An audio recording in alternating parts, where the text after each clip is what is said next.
Well, and I know that each of you, and part of the reason you're here is each of you delves in the truth, and you're willing to take the trouble that comes with that, no sugarcoating. There was a little sugarcoating, I thought, I don't know about you, Doug, with the president's response on illegal immigration. He's talking about the onion guy. And the guy with the onions today, he updated it from Cleveland yesterday, talking about, well, you know, the poor fellow's got to find workers, and he can't possibly know where everybody's from or whether they're legal. Did that strike a sympathetic chord with you?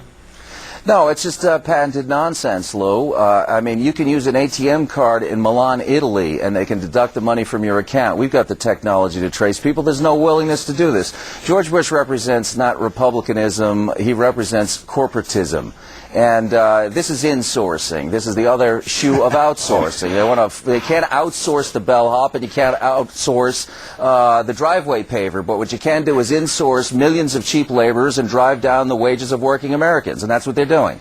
So, wait a minute. Let me see if I've got this right, Doug. You're suggesting that there is some sort of alliance that is working to import cheap labor and export jobs to cheap labor? Yeah. Where does that leave our middle class? I'm just wondering. Well, Doug. it leaves them stiffed. In fact, the subject of racism always comes up, especially when you look like, Hitler Youth like I do, and you talk about the border issue. But what we're doing is inherently racist. In Los Angeles, for instance, is an anomaly, perhaps, but the construction trade, in particular drywalls... Most people have always thought Los Angeles is something of an anomaly. Yes, and it's truth to that.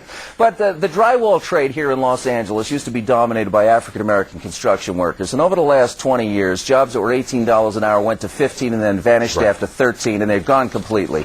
And what we're doing is we're crushing the working poor of all races and all ethnic origins. Is the same thing happening here in New York, other parts of the country? Are you hearing a lot on this issue from your listeners, Mark? Well, everybody's furious about this issue, but here's another case where you've got to be realistic. Democrats and Republicans, both sides think on this. You need antitrust action here. It's like when all the oil companies collude on something. They've both somehow agreed not to do anything about this problem. Democrats see this as a source of cheap votes. Republicans see it as a source of cheap labor.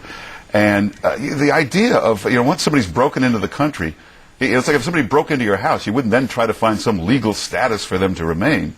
Right. But neither party's going to do anything about this. What are we going to do when you have a situation where we have a 2,000-mile hole, and only one side of the hole is trying to plug up the hole, and the other side keeps... the only way to actually discuss this is to broaden it out and realize that America's had this love affair with cheap labor for centuries. Oh. And unless Mexico actually develops some sort of a business plan for itself, then you're going to have people risking their lives, dying in the desert, trying to get here, knowing that when they get here, we have a CEO of America who belongs in the mailroom, not in the boardroom, and doesn't do... You've said that before, haven't you? No, I just... You just made that up? Yeah, because I saw you on Bill Maher, and I was watching you, and I go, Lou's got a good point there, and I just thought, well, he's not the CEO president. He belongs in the mailroom. That's where Bush belongs. And until we get serious on both ends of fining people who hire cheap labor and ending their love affair with cheap labor because it's no longer permitted,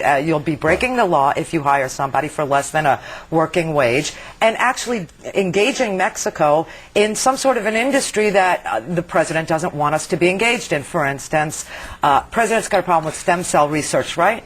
So let Mexico become the preeminent stem cell research hub of North America. Something's got to develop for them. There's also a myth that you can't close the border. You can do it in this day and age with motion detectors, and it doesn't take that many troops to do it. The Soviet Union kept their borders closed for years. Nobody got out. Yeah, but Mark, the point starts with a willingness to do it. And you see, this is not government incompetence. This is, and it's not a conspiracy theory, it's a business model. This is the plan. It's capitalists getting together to put capital in a business model to flood the market with cheap labor. And it all comes together. Mexico's going to build a $2 billion deep-sea port at Baja, California. So here's where it all comes together. You export manufacturing to Asia. You import it into the Baja Peninsula, where you dodge the Longshoremen's Union and OSHA and air quality management. And then you bring it into America on trucks. It's like the back of the shampoo bottle. Shampoo, rinse, repeat. And who's stiffed is the American American worker, and that's what they want to do. They want to lower the standard of wages to level the playing field so they can make NAFTA and CAFTA, and soon it'll be half days, and you'll have to go to another country to get a job.